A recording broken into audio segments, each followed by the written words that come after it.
Assalamualaikum warahmatullahi wabarakatuh.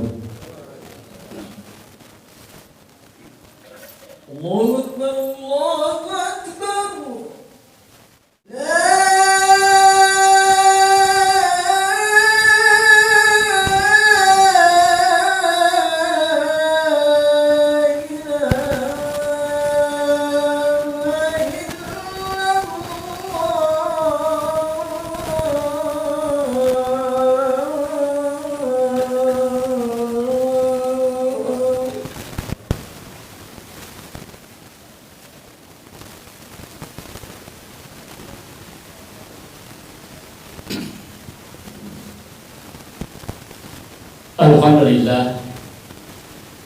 Alhamdulillah, alladzi an'amana bi ni'matil iman wal islam. Asyhadu an la ilaha illallah wahdahu la syarika lahu wa asyhadu anna sayyidana Muhammadan abduhu wa rasul. Allahumma shalli wa sallim ala habibina wa syafi'ina wa maulana Muhammad wa ala alihi wa sahbihi wa man tabi'ahum bi ihsan ila yaumil amma ba'd. Faqad qala Allah Ta'ala fil Qur'anil Karim wa asdaqul qailin. A'udzu billahi minasy syaithanir rajim. Bismillahirrahmanirrahim. Ya ayyuhalladzina amanu taqullaha haqqa tuqatih wa la tamutunna illa wa antum muslimun. Qala Ta'ala idza jaa ajaluhum la yastakhiruna sa'atan wa la yastaqdimun. Shadaqallahul azim wa ballagha rasulil karim. Wa nahnu ala dzalika minasy syahidin wa syakirin walhamdulillahi rabbil alamin. Jamaah Jumat yang dimuliakan Allah, alhamdulillah, marilah kita senantiasa memanjatkan puji dan syukur atas berbagai nikmat yang Allah telah berikan kepada kita sekalian, sehingga di hari yang mulia ini, di tempat yang mulia ini, kita dapat hadir bersama-sama untuk menunaikan salah satu kewajiban kita, yaitu salat Jumat secara berjamaah.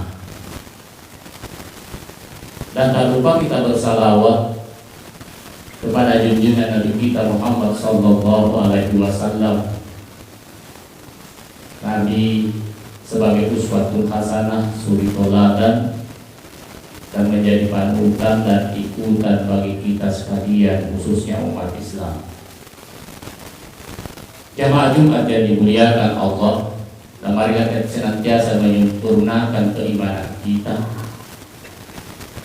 Pasukui iman Allah Subhanahu Ta'ala dengan memiliki yang pertama ada rasa takut kita kepada Allah, engkasih dari Allah Ta'ala, yang punya ilmu pengetahuan.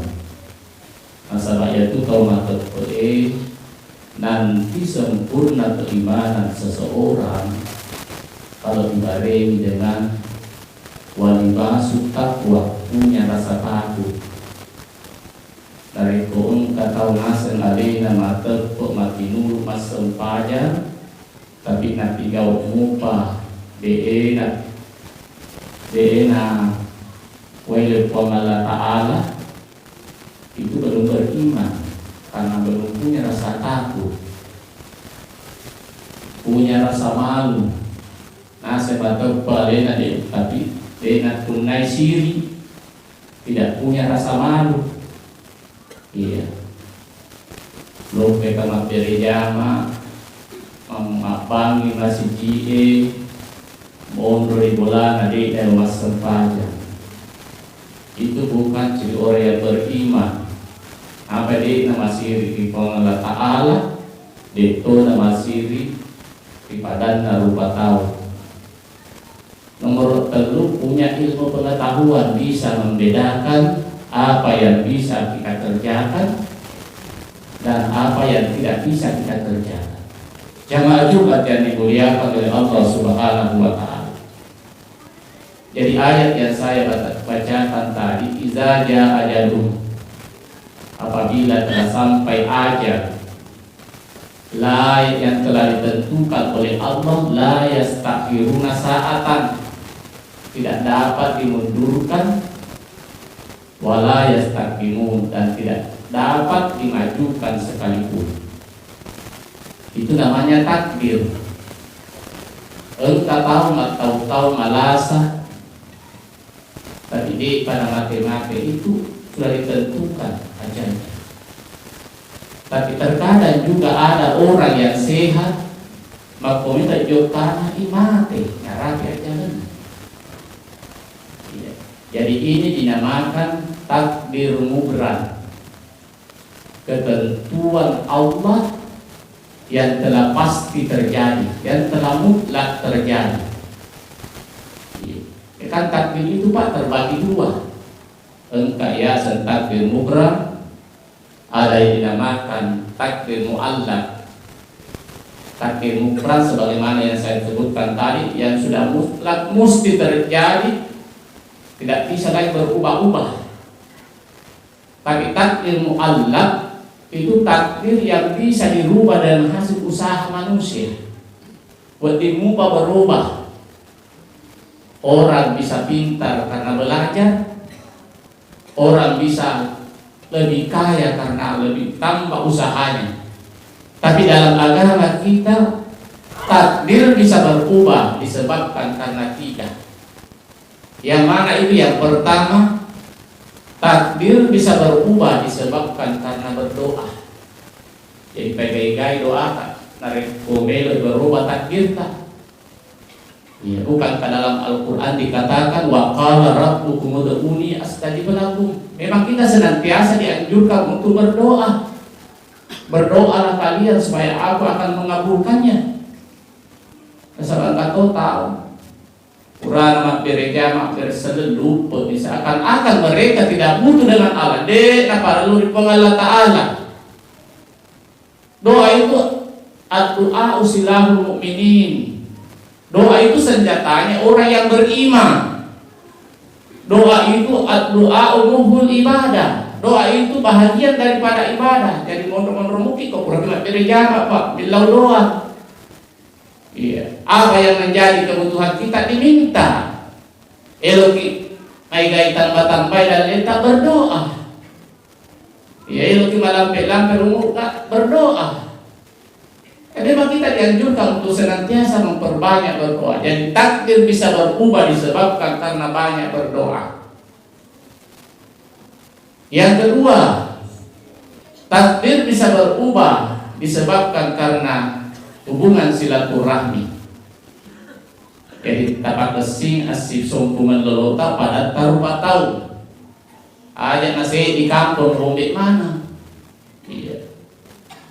Dan bahkan dalam suatu hadis dikatakan dari Aisyah radhiyallahu an, Rasulullah sallallahu alaihi wasallam, barang siapa yang memperbaiki hubungan silaturahminya, nigi pada ceng asusumpungan lelona, maka dimudahkan rezekinya, dipanjangkan umurnya, dan dijauhkan dari kematian yang buruk. Ya kesinan aku pada ceng asusumpungan. Jadi jangan sedikit-sedikit kita tidak omong lagi orang. Akurangi dan lekat tu. Nari kumega bombe dan akurangi dan lekat. Ni sisa le. Ya nari kumak bagi-bagi tahu ya. Kebetulan si Gopeng le si Dirutu. Mabela si Dalle. Kemudian yang ketiga, takdir bisa berubah disebabkan karena banyak bersedekah. Pai guys sedekah apa? Hari lokak, hari kolokak di masjid cewek itu bisa takdir kita bisa berubah disebabkan karena banyak bersedekah. Masjid kaki. Karena orang yang suka bersedekah, qaribu minallah, dekat dengan Allah. Orang yang suka bersedekah, qaribu minan nas, dekat dengan manusia. Masa bayar itu nak puji malah tahu malah boy Pak Dega tidak puji. Iya. Tapi dari maseke kita betul maseke itu nak puji tahu pada atau maseke. Jadi memperbanyak bersedekah bisa menyebabkan takdir itu bisa berubah. Satu kisah yang pendek. Iya, pernah suatu ketika Nabi Musa duduk di teras rumahnya. Istilahnya kita deko-dekona. Lalu ketika Nabi Musa duduk-duduk lagi didatangi oleh seorang pemuda, dipoleri anak muda, yang tak lain pemuda ini adalah anak muridnya sendiri. Apa tujuannya pemuda ini mendatangi Nabi Musa? Tak lain dan tak bukan pemuda ini hanya ingin menyampaikan hajatnya kepada Nabi Musa, guruna. Elo inauli Nabi Musa untuk menghadiri acara nikahnya besok. Ya elo boti, elo menikah, elo nauli Nabi Musa. Lalu kemudian setelah disampaikan hajatnya itu, lalu Nabi Musa mengiyakan, insya Allah saya akan datang besok tepat pada jam 10 pada waktu saat akad nikah. Setelah menyampaikan hajatnya, pemuda ini bergegas pulang. Begitu pemuda ini bergegas pulang, lalu kemudian berpapasan dengan seseorang. Ternyata seseorang ini adalah merupakan malaikat malakul maut yang menyerupai manusia. Menyerupai manusia. Dan ini juga bertemu dengan Nabi Musa. Setelah berpapasan, kemudian orang ini yang menyerupai malaikat malakul maut menyampaikan kepada lalu malaikat malakul maut ini bertanya, siapa pemuda itu? Ini dari anak budaya. Iya. Lalu Nabi Musa menanyakan, itu adalah muridku dan dia memanggil saya untuk menghadiri acara pernikahannya besok jam 10. Lalu kemudian malaikat malakul maut ini menyampaikan kepada Nabi Musa, Nabi Musa, kalau saya tidak salah, besok orang itu tepatnya pada jam 10 saya akan cabut nyawanya. Cabut nyawanya. Lalu setelah disampaikan kepada Nabi Musa, dan Nabi Musa berpikir-pikir, wah kalau begitu, lebih baik upat nikah magati, upat nikah ini banyak kan cabut nyawana. Iya, tadi jangan nih, biar sekali besok kita kalah baca nih. Setelah keesokan harinya tiba waktu untuk menikah. Tepat pada jam 10, begitu baru dinikahkan, ternyata pemuda ini panah mati, belum dicabut nyawanya. Dia dicabut-cabut nyawanya. Dan bahkan setelah menikah, setelah engkau anaknya, engkau cucunya, dia panah mati-mati. Kira-kira apa amalan yang diamalkan pemuda ini sehingga ajalnya tidak sampai dicabut oleh malaikat malakul maut? Heran Nabi Musa. Kenapa pemuda ini tidak dicabut nyawanya, padahal saya disampaikan oleh para malaikat malakul maut bahwa saya akan mencabut nyawanya pemuda ini. Lalu Nabi Musa penasaran, penasaran lokai nasapa yang tahu. Dia pergi mencari orang itu. Nasapa maka proyek modal maka lalu cabut nyawana. Begitu keliling-keliling Nabi Musa mencari, lalu kemudian mereka menemukan. Nah runtuh ya tahu. Tanah ini kadai pura kasih tapodang. Maka dari pemuda yang dicabut biasa waktu nama ni kamagi nadi pana mati-mati letuk makokwe. Kenapa tidak meninggal sampai sekarang? Lalu ceritakanlah Nabi Musa kepada malaikat malakul maut yang menyerupai manusia begini. Singkat cerita, ketika pemuda itu pulang dari rumah Nabi Musa, lalu kemudian pemuda ini berjalan. Begitu pemuda ini berjalan, lalu kemudian pemuda ini mendapati ada beberapa anak yang menangis di dalam rumah gubuk yang sudah tua. Karena anak teri menangis. Lalu pemuda ini singgah di tempat itu, lalu menanyakan, kenapa anak ini menangis? Kenapa anak ini menangis? Iya. dipiara oleh neneknya yang sudah tua. Lalu disampaikanlah kepada neneknya, anak ini menangis disebabkan sudah 2 hari 2 malam di Panang Matre. Sudah 2 hari 2 malam tidak makan, Pak. Itulah yang menyebabkan anak ini menangis. Begitu pemuda ini mendengar, lalu pemuda ini bergegas pulang, lari ganti lisu di bolana, makai ngalangi ala kadar yang dia untuk makan anaknya. Nalamana ya roaba kebutuhan anak ini dia bawa ke sana. Setelah dia mengambil dan sampai ke tempat tujuan, ini Andre nasi dekai, jadi berikan. Nanasu dikasih nenek, nenek. Setelah itu matasan nih, memekuk nih anak. Itulah amalan pemuda ini. Masih dekai, setelah sedekah, lalu kemudian neneknya berdoa. Nilau doa akhir nasi kurutan nareko engkang mareki aga-aga, nareko de dibalas dengan pembalasan apa-apa. Cukup kita doakan orang. Illau doa kita dari engkang mareki. Iya.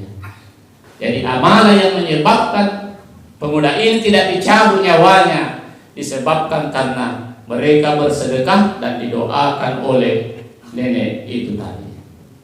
Sebagai kesimpulan dalam kisah ini, marilah kita senantiasa memperbanyak berdoa kepada Allah, karena doa adalah silahul mukminin, senjatanya orang yang beriman.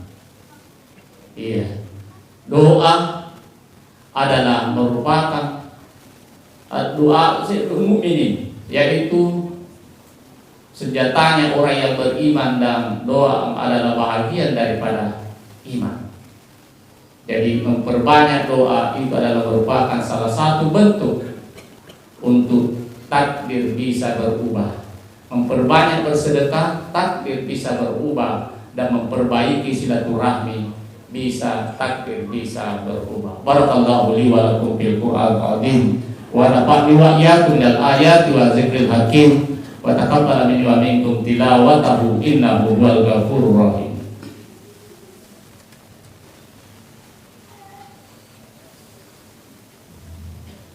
Alhamdulillah, alhamdulillah khalaqal insana 'allamahu bayan. Asyhadu an la ilaha illallah wahdahu la syarika lahu wa asyhadu anna sayyidana Muhammadan abduhu wa rasul. Allahumma shalli wa sallim ala Muhammad bil awwalin wal akhirin wa ala alihi wa sahbihi wa man tabi'ahu bi ihsan ila yaumiddin, amma ba'd. Qala Allah ta'ala fil Qur'anil karim, a'udzu billahi minasyaitonir rajim, bismillahirrahmanirrahim. Ya ayyuhalladzina amanu taqullaha haqqa tuqatih wa la tamutunna illa wa antum muslimun. Allahumma ighfir lil muslimina wal muslimat wal mu'minina wal mu'minat al ahya'i wal amwat innaka sami'un qaribun mujibud ya qadiyal hajat. Rabbana zalamna anfusana wa illam taghfir lana lanakunanna minal khasirin. Rabbana taqabbal minna innaka antas sami'ul 'alaina innaka antat tawwabur rahim. Rabbana hab lana min ladunka rahmah wa hab lana min amrina rasyada. Rabbana atina fid dunya hasanah wa fil akhirati hasanah wa qina adzabannar.